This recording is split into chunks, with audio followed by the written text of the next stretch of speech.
Hey guys, welcome back. So in the last episode, we talked about, it was basically just an update episode, and we talked about how I only was able to record one podcast while I was underway. So I was just doing some last minute catch up, editing, and revisiting this episode. You'll notice in the episode there's some crosstalk. So basically, that's when you have two microphones, and each microphone picks up a little bit of the other person. So you'll hear a little bit of background noise. Sorry about that. Like I said, we were on the ship. It's kind of hard to find a good space. Didn't have really the proper microphones for recording and finding a good way to set up. So other than that, we talked with MC1 about the MC rate. So listen in. I hope you enjoy it. And here we go.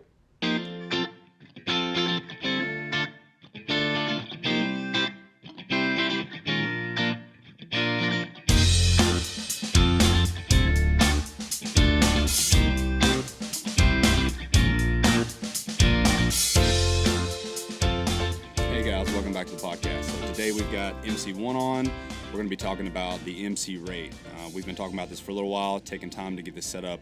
It took a little bit of effort, but we're deployed. We don't really have any reason not to get together. So we had some time today, and I'm going to throw it over to MC1 and let him tell you a little bit about himself. Hi, I'm MC1 CYRCYF. I'm here in USS Dwight D. Eisenhower. Yeah. How long you been in? I've been in 9 years. 9 years. Yes. 9 years and you're already first class. I mean, that's pretty good. I've been in 11 and I'm still stuck as a second. So I've got some. This is kind of free form, but I've got some questions wrote down here to try and keep us on track. Realistically, though, we're just talking about MCs and what you do as an MC. So we'll start it off with how long have you been in your rate? You said you've been in 9 years, but how long have you actually been an MC? I think I've been MC like 6 or 7 years because I was on DES. Oh, you were on DES? Yeah, I was on DES in Amphib, Deck Seaman there.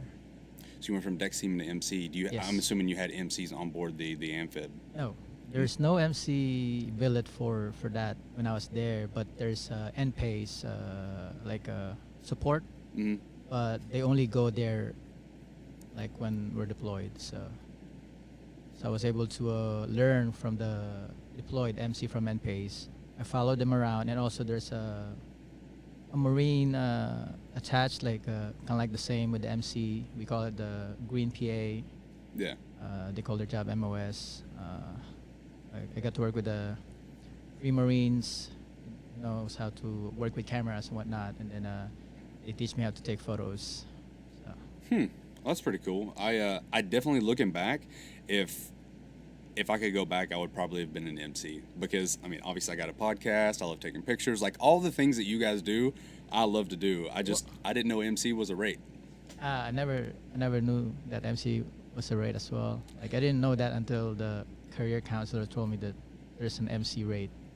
I didn't know that. I wasn't looking to be an MC. Yeah. It's just a way for me to, strike and then get off the deck departments at that time. Yeah. So you where are you originally from? Originally from the Philippines, and then we moved here in Rockersville, Virginia. Okay. And you just decided, yep, the Navy's the way to go? Not really. It wasn't really planned joining the military. So my sister just told me like, hey, there's a faster way to get a citizenship. Is for us immigrant, we have to stay here for 5 to 6 years at the time to be eligible to apply for citizenship. But my sister told me like, hey, if you serve in the military, there's a faster process, and then she drove me to the recruiting station, and then here I am. So I'm curious though, whenever you were going through, why you end up going on DES instead of actually picking a rate? Because there's no opening when we went to MEPS. I was looking to be corpsman because I look for the jobs like, oh, corpsman's cool because I know like other people, like it's a famous rate for maybe like corpsman. They call them docs. And then I want to be that. I want to be cool as them. There's no opening, and then I wanted to be as well as a CS, a cook, because I love cooking, but there's no opening. And then I think my recruiter just talked me out. Hey, why don't you do the PACT program? So I just did that because like they're really good at selling their the race. So So it is I do good. eventually want to do an episode on the PAC program, but just talking about it right now, if you could go back, would you have done the PAC program, or would you have waited and actually chose a rate? Uh, if I would do it again, I would definitely go to a rated one because you'll rank faster. Yeah. It's like you have to wait a certain time in order to strike. So, but then if you're rated and then you're a certain amount of time like already in, so you're not wasting those time in order to advance. So you just like take the test, make third class, and then after a year, make second class. So that's how it is. Yeah. To clarify for those of you that are listening, the PAC program or UNDES, that means you come in, you don't have a real job. You get sent to more than likely a ship. You go work in deck department. So you're painting, you're chipping paint, you're finding rust, like all of the kind of scut jobs is kind of what deck does. And eventually you choose, hey, this is the job I want to do, and you apply for it. And then if you meet all the qualifications, they'll pick you up, and you'll get that job, whether it be a master at arms, or you're going to be a cook, or any of these other things out there. So that's kind of how that works. Just to clarify that. But we'll move on with the questioning here. So as an MC, in your day-to-day life, on the ship, on shore, wherever, what does an MC do? It's kind of like weird to me because when I become an MC in an amphib, I just like shadow all those and-based people around. Like they took photos. It's kind of like they work on their own. So I kind of like I really like that because they have their own time. They don't really attach to a ship when I was working with them. So I have like time like to just walk around with them and then learn the craft. But then this is my second ship. Like but I went here as a second class, and then like most of the stuff are admin stuff. Like so, it's seldom that you hold a camera, and then like you tend to delegate most of the stuff because like I'm doing more managerial stuff and whatnot, like work center supervisor, career counselor. So you went from the amphib once you picked up your rate, and then you came to the carrier. No, after I pick up my rate in the amphib, I went shore duty for 3 years. Okay. I work in a DMA headquarters in Maryland, Fort Meade, Maryland. I work there in Joint Combat Camera, Mm. and as well as the DMA Navy Productions. So what exactly did you do there? In Joint Combat Camera, like we acquired all the visual information from all different branches, and then we process it, and then we archive it, and then we put all the important stuff for all those decision makers. We push it up to people like SecDef, Chinfo, Joint Chiefs. So they see all those photos. We process those photos, like, and then that's where they base their decision according to the situation of different combatant commands. So there's really where you did mostly admin. You didn't ever get out and. Yes, for the first part of my tour there, mostly admin. But then for the last part, I joined the DMA production acquisition department. Like we actually go out and took photos. I was able to handpick to be the cameraman for the 75th Midway anniversary, the Battle of Midway anniversary. I was sent wow. to Midway Island. So it was a pretty cool job. Like you stay there. It's like a remote island that nobody goes in there. Yeah. And I was able to take photos, like exclusively. And then that's the Fish and Wildlife Services. They provided everything that we needed, and then they flew us on a charter plane, and then we just covered the event, and then a lot of like swimming, bird watching, and then night photography. It's pretty fun. That sounds amazing. Like that sounds like the dream job. Yes. Okay, so but then you came to the ship, and like you were saying, it's a lot more admin, a lot more of delegation of duties. Now, you said you came as a second class, so at that second class level is when you move into more of the leadership and paperwork position, or did you take on that more once you became a first class? It's already a leadership position when I went here because they wanted me to take the work center supervisor. Like it's like the 3M program, so they wanted me to handle that, and then I really did good on that part. Yeah.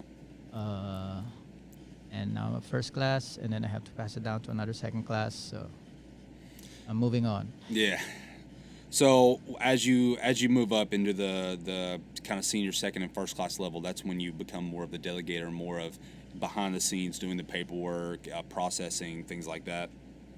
Yeah, as a first class, we see the bigger picture, and then it's not just like we can just like, oh, I want to do this project, I want to do this story, whatnot. It's not how it becomes. You have to follow the messaging, the big Navy messaging. Like you have to follow your PAO's guidance, and then your CO's principles as well. Like what kind of messaging they want to put out. So we kind of like tailored our services according to the mission. Okay. So, but we have like every kind of media. Like we have video, we have photos, we have paper, and sometimes we have music. Yeah. So on the site TV, we provide mostly information and entertainment on the site TV, those stuff, and we add to the morale of the ship as well. So if you were on board now, or if you were maybe somewhere else like overseas, some things that you might do might be going out and taking pictures. I don't know. I'm trying to think about every aspect of the MC job, because I mean that's Like taking photo is what's the visible part of our job. Yeah. But, not a lot of people see the actual, we're processing it, captioning it, like picking the right stuff, and then cutting some of the photos that we took. yeah. In a digital age, we have the ability to take a bunch of photos and then pick a good ones from them. But we always tell our junior sailors like to properly compose, properly expose everything from the camera, and try to minimize the post-production so we could process the products more expeditiously. And also like we try to guide them like on how to make our product higher quality and then faster process, and the workflow should be in line as well, because we have deadlines that we have to meet, and then like some crazy requests are like it's very very heavy on the workload for our junior sailors as well. So you guys also deal with like print jobs, like people come to the media department to get whether it be photos processed, or if they need like ESWAS books, things like that, they come to you guys for big print jobs, right? Yes, the print job is like we try to augment the print capabilities of every division. Like every division, they have their own printer, Yeah. but some stuff that they can't do, like like print, like large format print. We have those. We have lamination, and then we can actually make a booklet out of like whenever they have like a space inspection guides, and phone books. Yeah. Those kind of jobs like command. Change of command pamphlet, like programs, brochure, flyers. We totally accommodate those of the stuff, but some of the stuff that we can do are the copyrighted materials, and then stuff that you can order through the Navy Supply. We can't just like provide those. Yeah. So what about kind of outside of here? I know, I was in Sigonella. When we were in Sigonella, we had AFN, and we had there were MCs that were on AFN, and they would do news and things like that. Do you know anybody that's done that, or have you ever had the opportunity to do anything like that? I never had the chance to do AFN work, but I heard they do a lot of stuff, kind of like similar to the big ship, but then they have more creative liberty. Yeah. I would say, because they have like different location, and then they could actually plan their projects, and then they could actually see it's easier to plan your project if you're on shore, and then location's gonna be great always, because like on the ship it's just us. It's just but we have like confined space, Yeah. and then we can't just like go to the flight. They can take videos and whatnot, so there's like process that we have to follow, and we could just go around to the hangar bay and then set up a big production Yeah. and put some lightings. We can't do that here, but in a shore, like we are more free to bring our own lights and actually set up a big production on the short side. So Yeah. Well, I know y'all do some stuff here on the what do we call it, Site TV. They did like little video shorts where people were like going around and they were doing MCon. They were looking for these yeah, various. those spots are one of the fun jobs that we could do. Like we give a little bit of leeway, but we still have to be in line. Like it has to be in good taste as well. Yes. Like we can't just like put a mockumentary and then Yeah. just put out like bad information. But we try to put some comic relief and also some good information for all the crew. Yeah. So I mean, it's just following general military standards. You still want to be respectful and things like that. It Yes. has to be good military content. Mm-hmm.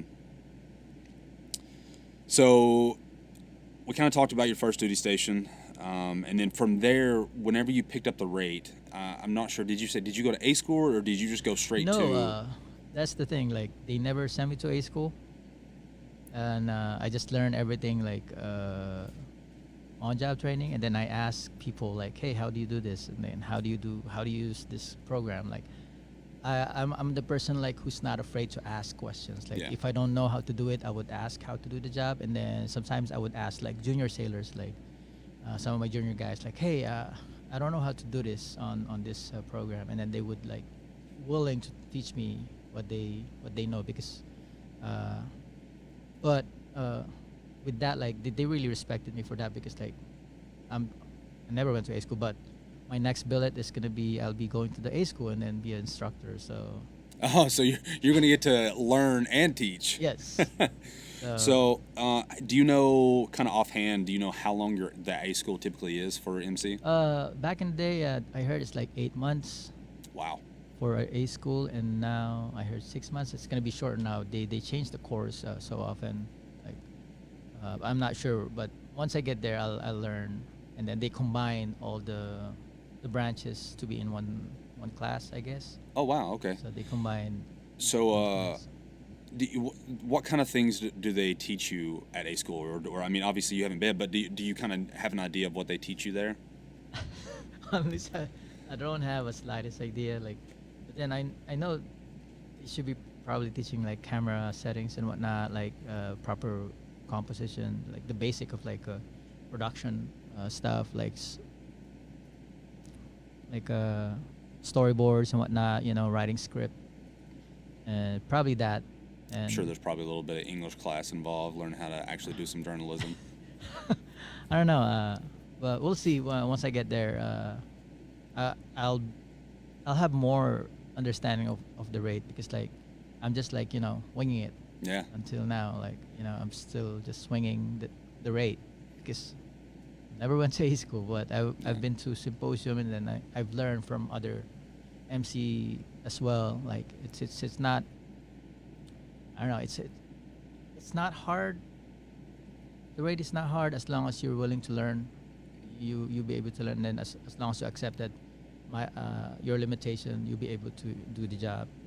Yeah, I mean, I'm sure there are some things that are difficult to learn with a rate, but as you've proved, you're here, you're a first class, and you've never been to A school for this particular rate. Everything you've learned has been on the job, so there is that ability. People can do it. It's just a matter of taking the time, asking the questions, and getting out there and learning, and not being afraid to be like, hey, I don't know this. Yeah. So. What kind of C schools do you guys have? Any particular C schools that you can go to, or I heard there's several C school. Some people downstairs we have like air crew. I don't know if we're still doing the Navy diver because I heard there are like several Navy divers, and then there's like expeditionary, but kind of like solve it. I don't know if it's still doing the C school. We have a program in Syracuse University. It's for photo and also for video. So it's like your master photo journalist or video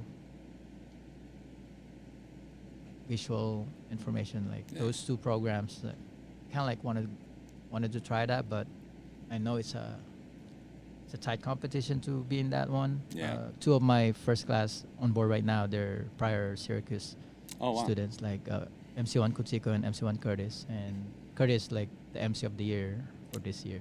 Oh wow. So those are really good people, really talented people. Like they've been to A school, to C school, and then they've been to Syracuse University. So with that particular program, do you get like a degree or a certificate or anything I from think that? you get like an associate's equivalent. Like you get credits for that class, and because it's a year long program. It's so- a year long. And then you're gonna be in civilian, like you're actually a student, like a full time student, up in New York, Wow. upstate New York. Yes, That sounds amazing. it is. It is. But only few people go there every year. So So something else for I know you kind of moved up the ranks fairly quickly. I know we talked a little bit about advancement. Once you picked up, whenever you picked up the rate, now, I know a lot of times people get automatically advanced to third when they're in that PAC program. Did you automatically get advanced to third, or did you have to? no, I have to take the test. I have to pass the test and then be able to make the quota. And that when I took the third class, I think our quota is like 40% at the time, and then I made it. So I guess I'm lucky. And then there are several other years that third class like 100%, 100%, 100%, and then I think 2 cycles ago it's like dropped to 75, and then people who didn't study, like they didn't get it. Yeah, that's crazy though. 75%. That's like yeah. I mean that's almost the whole rate. So how going up to second and then going up to first? How hard was it for you to advance beyond the that? second, I made second the first time I did it. First time up, I made it. I think the quota is like around 20%. Yeah. So and then when I try to be first, like it's always like 10%, 12%, 10%, 12%. I think my fourth or fifth time, I made first on the fifth time taking the test. Yeah. It was a 7%, Oh wow. 7.8% something. Can't remember, or it's 8. I'm not sure. And I'm the line. Like there's only 12 of us who made it. Wow. So I'm the number 12. So. But it's weird because I never expected to be first because like so low, like, Yeah. and then I don't have a EP. I only have like a MP. Yeah. So on my belt. Well, so what about your advancement exam itself? What kind of things are on there? What kind of things do you have to study to try and advance? For the advancement, it's all the rate, like the manual that we have, the Navid tray, those 2 books, and then some public affairs, the PAO regs. So, but like what kind of things are in the Navetra? Basic stuff, like stuff that you're not actually using, like exposure calculations and whatnot, because like you won't actually calculate things. So we just like in a camera setting, you would just like try, click, try, click, and if that works. But Yeah. the test would ask you like, what's the equivalent of this? Okay, But I I see. think that works if you're using film. Yeah. But now we're in digital. Like I mean, So you're saying it's a little outdated. I guess because I don't know. I'm not the right person to say if it's the test is Yeah. outdated or not. But then some of the stuff that you're being challenged are stuff that you see in the test, like what are picas and whatnot. You know, picas, like what are those? Is for and most people use inches and whatnot. Like we use inches in design, and then I don't know, like picas is like it's a different numbers on the program, like for setting the paper or designing something. Yeah. I don't. And then they would ask you stuff that your boss would decide it, like PAO stuff. Yeah. Like that's not your job, but you still have to know what it is. PAO is a public affairs officer for those of you that don't know. So do you have any aspirations to maybe try and put on officer, maybe try and go PAO?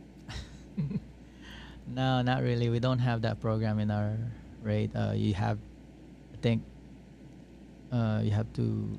Yeah, I mean you have to apply for it. It's not like going to LDO. Yeah. But do you guys have an LDO? That's kind of a weird. No, we don't have LDO program. And I don't know. For me, it's like I'm happy helping junior sailors like advance, and then straighten up their life. Um, I love mentoring junior sailors. That's what I do. I'm good at it. Yeah, that's my thing, and I think that's I've really I've wanted to do the officer thing for a while, but I can't imagine getting away from these junior sailors, because that's I've had some really good mentors and I've had some really shitty mentors, and it's really helped me to kind of learn how to be a leader, and that's what I love, is getting out there and helping those junior sailors and seeing them go from that bottom P all the way up to an EP, or even if they I've got junior sailors that I've taught and worked with, and now they outrank me, and it's nice to see that and work with them. All right, but back to back to topic here. So we talked about your A school a little bit. Where is your A school located? Fort Meade, Fort Meade. Where is Fort Meade? Maryland. Maryland. All right. So it's in Maryland. So not far from here. Yes. Well, I mean, not here, but Virginia. Yeah.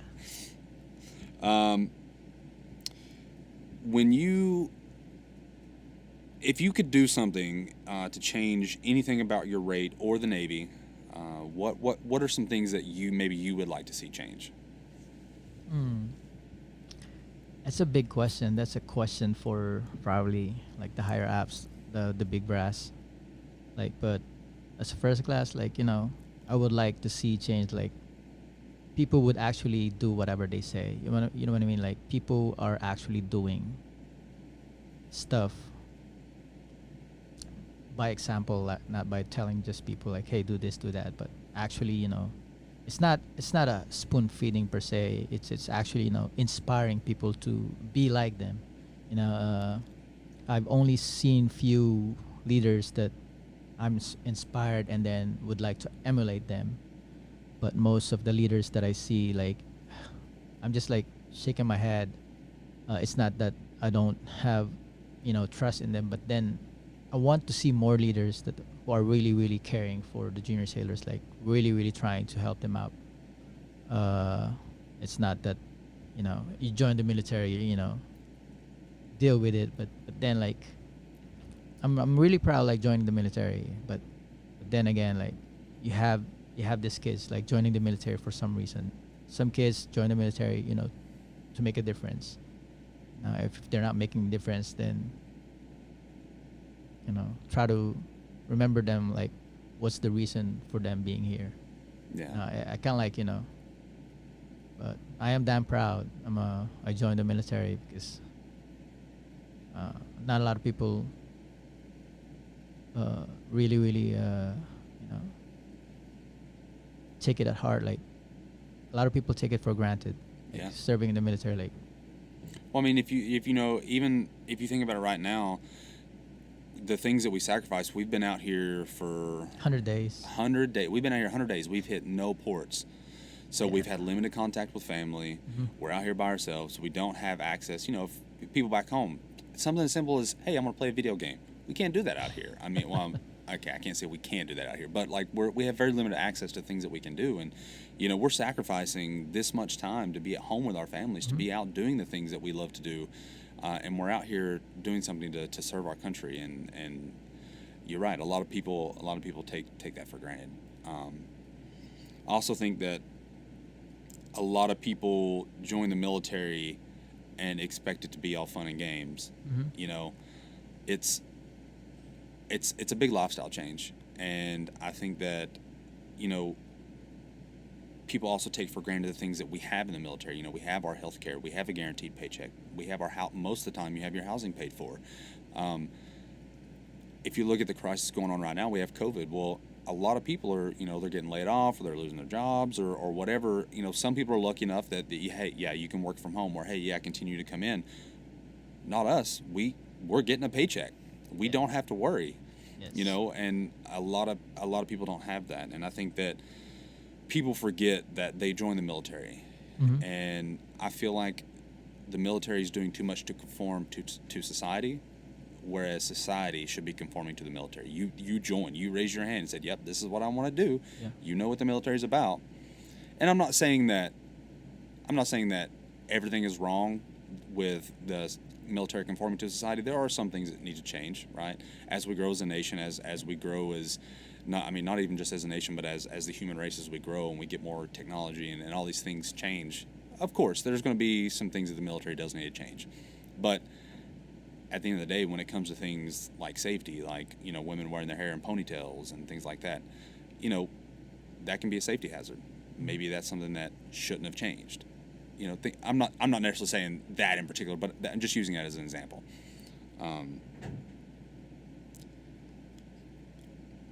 So to kind of close it out, I mean, we can continue rambling on talking about an MC, but one of the last pre-planned question that I have for you is, if you were to cross-rate, let's say for whatever reason the Navy was like, you know what, MC1, I'm sorry, but you can't be an MC anymore. What would you want to do? I want to do MU. MU. Now, MU, that would be a good rate. That's 100% to first class, isn't it? I don't know. But that's a good rate. So MU is musician, and that I looked into that several times. But there's a process for that one. You have to try Audition. out. Yeah, you have to audition. Yeah, to audition. And they have a bunch of pre-planned things that you have to do. That'd be pretty cool. Why would you choose MU? I love music. I love playing music. Yeah, that is something that I've learned. So we've been building the Ike Artist Guild, and it's a place for all type of artistic talents to come together, where it be drawing, musicians, singers, poets, anything like that. It's something that we've been building, and it's taken off. I think MC1 was kind of the founder of that one. Well, that's all the questions that I really have. Is there anything that you want to talk about, or that we might have overlooked with the MC rate? Something that anyone looking at joining the Navy, or maybe it's a spouse that's listening in because their husband or their wife, or maybe even their kids are joining in. They're like, you know what, I want to be an MC. Maybe something that they might need to know. As an MC, you just need hard work. Accepting the daily grind, because the daily grind for an MC is like day in, day out photos. So we write stories every day. So if you're up to that challenge, join the military, join the Navy, and be an MC. It's a fulfilling job. Like, once you see people, when you interview people about their stories, and then you're telling them, you're telling the whole ship, like, hey, we have a sailor's, he used to be, kind of like one of my guys' story. He interviewed MA2, like he's a prior Army now, Navy as well. Those like fun stuff, like mini features that we could actually tell the world or the ship. Like, we have people here with awesome stories, and take photos as well for our daily operations, documenting it. So it's a nice, fulfilling job, and then gotta stay in the AC. Yeah. Unlike other rates, they have to work on very different working conditions. But we also go up to the flight deck every now and once in a while, or the hangar bay, take photos of that as well. So something that I didn't I don't have wrote down here, but you guys have some different duty stations than typical. Like, I know that we're kind of limited. We have only the big bases where it's actually mostly Navy. For MAs, that's where we go, is where Navy is. But can you guys go to anywhere, like maybe Belgium or some of these random places that we have because like DMA are everywhere, and then AFNs, so we could actually go everywhere. We have people in Naples, Germany, Spain. There's a lot of like good billets that we have. We have Japan, Korea, Sigonella. Those are the ones that I heard, Yeah. but I know there's more. Yeah, well, because I asked, because Germany, that's somewhere that I'll never get to be stationed, because that's not a Navy base. So you can go to other bases outside Yes, of. the one I'm going is like a army base, the Fort Meade. Yeah. So I know in Ramstein, Yeah, Ramstein. there's an Air Force base, but we still work with them because, like, Joint Command, we can always go to a Joint Command. Also, Flag Billet as well. Yeah, there's a lot of like, we can also work in White House, Camp David, Oh, wow. Blue Angels. Those are like fun stuff. Yeah, that'd be a lot of fun. Yeah. And then something else I just thought of, your seashore flow. So I know the MAs just recently got changed, so we're no longer we're no longer stateside and then overseas. We're now actually sea and shore, where shore is anywhere that's you're not attached to a ship. What about for you guys? Ours is For 3 us, and 3. Before it's 3 and 3. Now that I'm going shore, they added a year to our shore duty. So I'll be doing shore for 4 years when I go to the schoolhouse. Okay. So you do so, and then you do 4 years, and then when you come back to sea, is it going to be 4 years, or is it going to be back to It's gonna 3? be back to 3. Back to 3.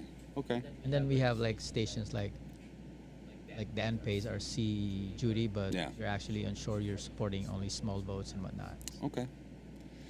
All right. Well, it looks like we're kind of running out of time, but we're gonna have to set up for the town hall. Any last minute thoughts? Anything you need to say or want people to know? Big story didn't happen.